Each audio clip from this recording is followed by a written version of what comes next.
Hi, this is Philip Kirk, your third grandfather in Nashville, Tennessee.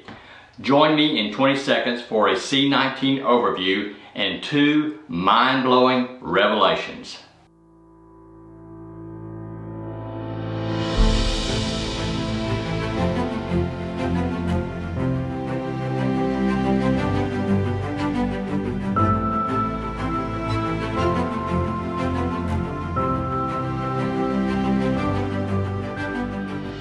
Hi.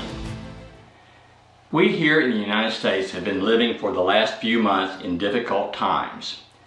These difficult times began with the emergence of a new coronavirus currently called COVID-19, which is a successor to a previous virus which was known as SARS-CoV.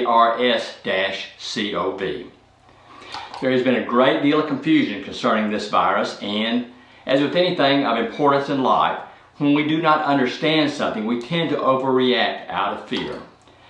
This current C-19 virus does not, in my opinion, warrant such fearful behavior. There's been a lot of rhetoric as to this C-19 virus being similar to the flu, and in fact, there are many similarities. It is, however, an actual distinct virus with its own traits. There are several similarities as to the symptoms, however, which in and of themselves cause a great deal of this confusion. I want to give a tip of the hat and a thank you to the Yale New Haven Health System for publicly producing this chart, which I'm going to show you, which reflects how similar the symptoms of the typical flu are to this C-19. As you can see, the closest of symptoms are as follows. Now what I'm showing you on the screen is a 5-column chart. The first column on the left are symptoms. Body aches, cough, diarrhea, gastrointestinal tract problems, fatigue, and so on. Next are allergies, the cold, influenza, and coronavirus. Now, only 2 columns I'm going to be involved with here, the last 2, influenza and coronavirus. As to body aches, you can see that it's similar. Not so much with the C-19 as with the flu, but they're similar. Cough, exactly the same. Diarrhea, gastrointestinal tract problems, exactly the same. Fatigue, exactly the same. Fever, chills, shaking, exactly the same. Headache, not quite so much with C-19 as in the flu. Loss of taste or smell, this is the one that stands out of all these. Sometimes with C-19, but never with the influenza. Shortness of breath, often with C-19, but rare in influenza. Sneezing, exactly the same. Sore throat, exactly the same. A little different in the stuffy nose, sometimes with influenza, but rare with the C-19. Adding to our ignorance, and thus the heightened level of fear, has been the testing statistics, which we have been inundated with for over 3 months now.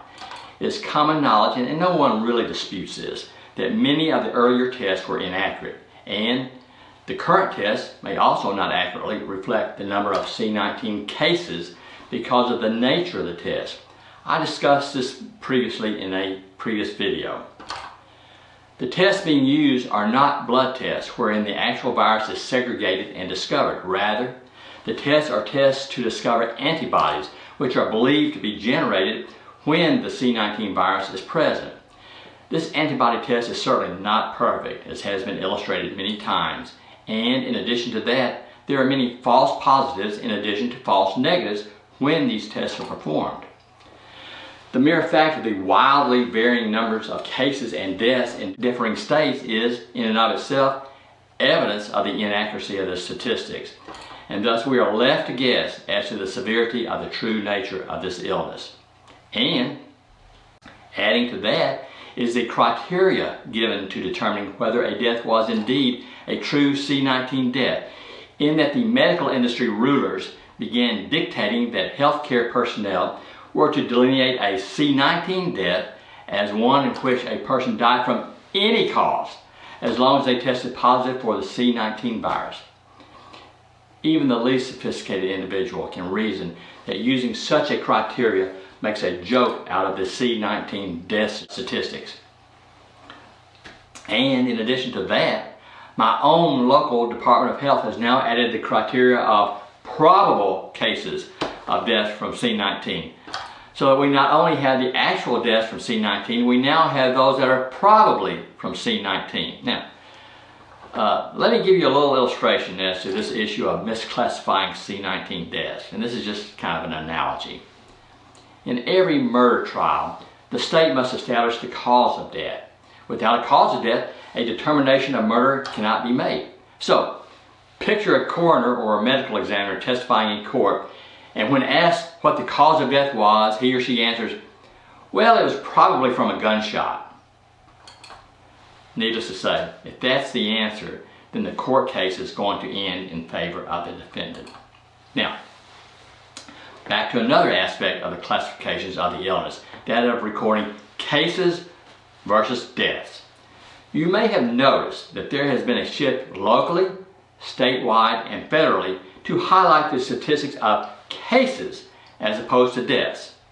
In other words, because the number of deaths has been steadily decreasing for a number of weeks and continues to decrease, the media with an agenda that has an agenda to exaggerate the seriousness of this perceived crisis is shifting to cases instead of deaths.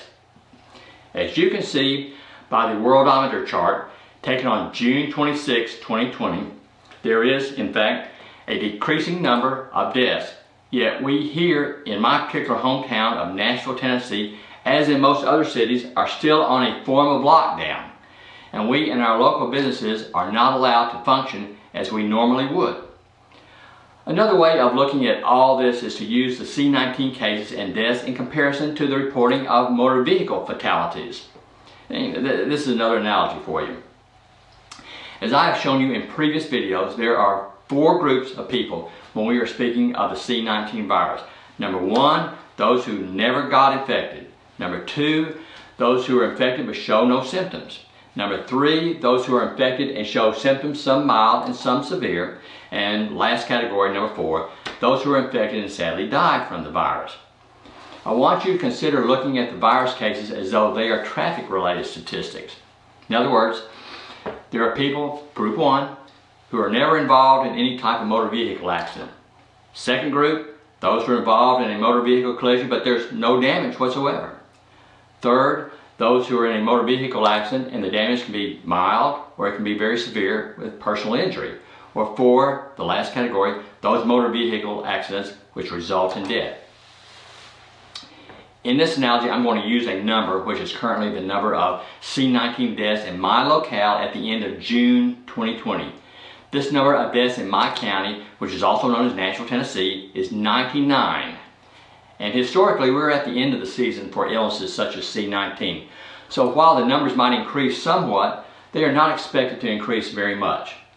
Coincidentally, in just last year, in 2019, the deaths from traffic fatalities were 107. And I realize that's for the whole year.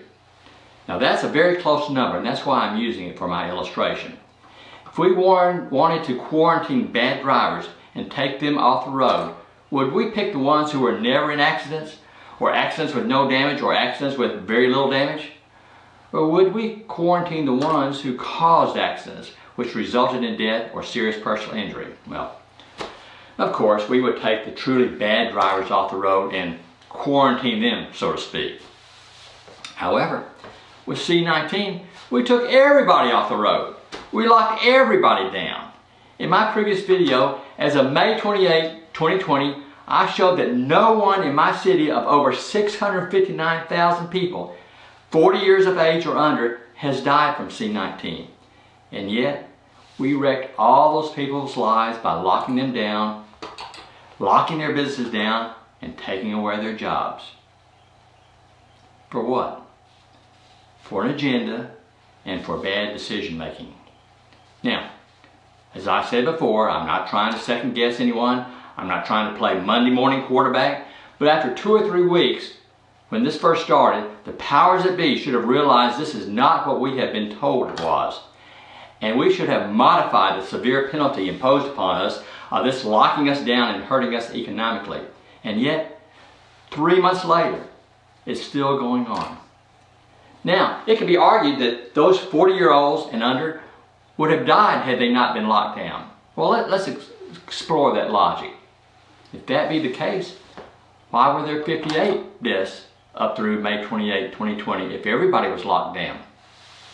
And why were most of those deaths in nursing homes who, by the very definition of a nursing home, are people who are already locked down? It just doesn't make sense. But the default position of many leaders who have an agenda is to take away rights and not allow people to exercise personal responsibility for themselves. Thus, we find ourselves injured and damaged by those decisions of others. Now, mind-blowing item number 1. I'm going to tell you about something that is very new and I believe will shock most of you as it shocked me. There is a UK scientist named Dr. Carl Friston, that's K-A-R-L-F-R-I-S-T-O-N. And I need to give a plug to a medical writer named Dale Bigtree with the highwire.com site. Check it out. Dale Bigtree was the one who first brought this to the surface. Now, who is this Dr. Carl Friston, and is he well known? Out of 10 contenders, Science magazine named him the top neuroscientist in the world. And his specialty is what's called brain mapping. What he has accomplished is a great advancement in determining how one part of the brain communicates with other parts of the brain and how these communications interact with the communications of other people. He applied his understanding of brain mapping to an epidemiological study as to how this virus may have spread, and while he hasn't completely finished his research, he is currently of the opinion that 75 to 80% of the world population is not even susceptible to contracting C-19. Let me say that again. In other words, regardless of where the virus has gone, almost 80% of the world is not going to be affected by this. This to me is quite a revelation.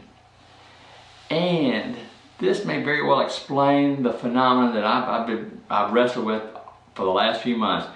That seems to be a part of this C-19 mystery as to why so few people know anyone who has died from this virus. Now keep in mind, if only 58 people have died out of over 659,000, that might be a pretty good reason why. I have found that phenomenon to be amazing, as I only know of one person who has been hospitalized with it, and I don't even really know them. And that was only through a 4th level connection. You've heard of the concept of, I think it's 6 degrees of Kevin Bacon. Well, this was 4 degrees for me. In other words, I didn't know the person. The person that's closest to me didn't. But that person knew somebody, and someone else that they knew the person who had the illness. It was a man, and I think he was in his 50s, and he was in another county, not even in my county. So this is even more fuel for the fire that this whole business, which has been treated as a plague, has really been a conjured up scheme to instill fear and perhaps create a perceived need for expensive medication in the future, and for that medication to be mandated by the government. This is what we call control. As you know, it's the holy grail of large corporations to sell to the government's treasury, because it's an endless supply of funds, and the government can, through its police powers, attempt to force the medication on its citizens, much like the government used its taxing power to force the purchase of insurance by its citizens a few years ago. Now, I want to compare that not knowing anyone with the C-19 situation to how every year we seem to know plenty of people who have the flu. People are very, very willing to say, I'm coming down with something, or I'm feeling bad because I've got the flu. They go in and they get medical treatment and they recover in just a few days. We don't lock them down or ourselves. Now, this second mind-blowing item I'm going to show you involves a chart from the Johns Hopkins University, which is located in Baltimore, Maryland. Johns Hopkins University is an iconic establishment and has been around for many decades and is considered one of the foremost leaders in medical research, medical breakthroughs, and medical treatment in the United States. It has a stellar reputation and medical prestige is written all over it. I'm going to show you their chart from the university website called COV19 Dashboard by the Center of Systems Science and Engineering at Johns Hopkins University. Keep in mind, this is Johns Hopkins University's website, not mine. And these are their statistics, not mine. First, I want to show you their statistics for the state of Tennessee, where I'm located, reflects 567 deaths through June 26, 2020. This is correct in keeping with the accepted statistics, although they're flawed, from my state. It also reflects worldwide deaths from C-19 to be 491,113, which also are accepted statistics, again flawed, according to the tests that have been made. However, I want you to look closely at the deaths in China, specifically Beijing, China, which has a population of approximately 21.5 million people. The Johns Hopkins University website states that there have been 9 deaths in the city of Beijing, China through June 26, 2020, and only 4,641 deaths in all of China from C-19 through June 26, 2020. Now, my first reaction to this information was that this cannot be true because of the information we here in the United States were fed concerning China during February, March, and April of this year. But I could not find any explanation that Johns Hopkins University thought this figure was inaccurate. So Johns Hopkins University is stating that these are the numbers of deaths in China, and in particular Beijing, China, just like they're stating the number of deaths in Tennessee. I find these numbers to be utterly amazing and mind-blowing, and I think you will also. Now I want to talk about this issue of masks. Where I live, the powers that be have suggested that masks be worn by all citizens, that's as of today, but have ordered masks be worn by certain personnel in businesses, and violation of this order have been used to punish these businesses significantly by suspending their license to operate for several days, in addition to paying fines. Again, you need to look at that situation in light of this 80% non-susceptible factor, along with the low rate of deaths from C-19.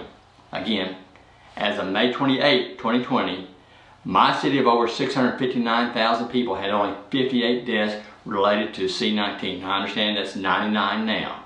But it doesn't take a brain surgeon or a brain mapping neuroscientist to figure out that the wearing of masks by the public has been a total farce. Let's look at this in a little more detail. We get the idea that masks are health related because we have countless times, seen surgeons and other hospital personnel wear masks when performing open wound surgery. The purpose of these masks is not to prevent the transmission of a virus, but to prevent the spitting. Surgeons are talking most of the time all through a surgery. They're giving their assistants instructions or helping or reading off instruments, monitors. So it's to prevent spitting while they're talking, or drooling, or coughing, or sneezing by the surgeon or the assistants into the patient's open wound. That's what it's for. It's not to prevent any virus infection. But because we humans like to use as little part of our brain power as necessary, we correlate the visual idea of a mask with the prevention of viruses. Now, how many of you have seen the same mask worn day in and day out? How many of you have seen people wear masks below their nose? How many of you have seen people wear the mask under their chins, kind of like a double chin jockstrap? How many of you have seen a person lower their mask when talking with someone in a business or on the street or anywhere? How many have you seen a person touch their mask while wearing it? So if you apply common sense, you realize that if the mask was useful in preventing viral infections, you should only use it once.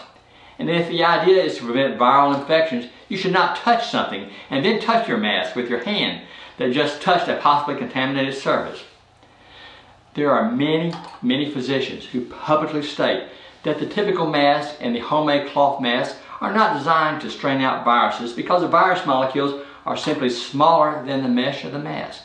So it's just ridiculous that this has gone on as long as it has. But it's an emotional crutch to help some navigate a complex and dangerous world they don't understand. And above all, it makes us feel good. They believe they are doing something for themselves and society when really all they are doing is engaging in some type of ritualistic behavior because it makes them feel good. I'm going to give you a personal anecdote here. And I live in a very nice community filled with wonderful people. And so this is not to be considered criticism in any way of any of these people. They're trying to navigate the world as best they can. And we also have an online community. And of course this issue of masks arose. And I have never seen anything divide people like I have seen this argument over wearing masks. There's one group that religiously wears masks, and they try to dictate the wearing a mask to the people who don't believe they need to wear a mask. And what I find that the people who wear a mask, they need some type of emotional hand-holding. So they try to convince other people to join them in their belief that the masks are useful. In fact, one of these people in this online community said, "I wear my mask to protect you. What are you doing to protect me?"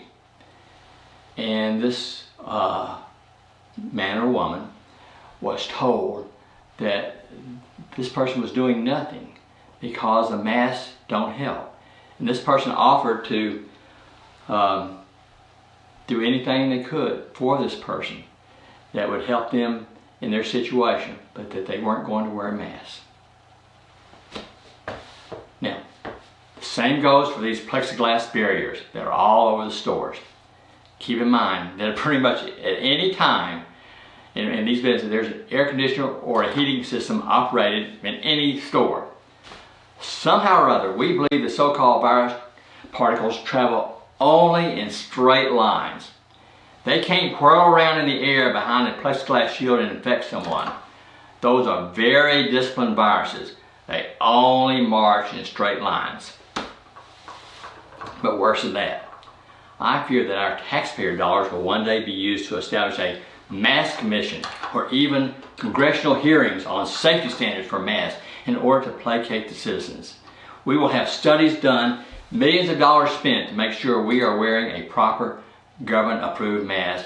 And then when the government orders you to wear a mask, it'll cost 20 times as much as the one you are wearing now. I can just see it. It'll have a government-approved seal or a CDC-approved seal. But again, it makes us feel a whole lot better. Now, with all that said, I've got some good news for you. I've saved this for last. There has something been found that kills the C-19 virus. It's the smoke from the burning of the Constitution and the Bill of Rights. Over and out.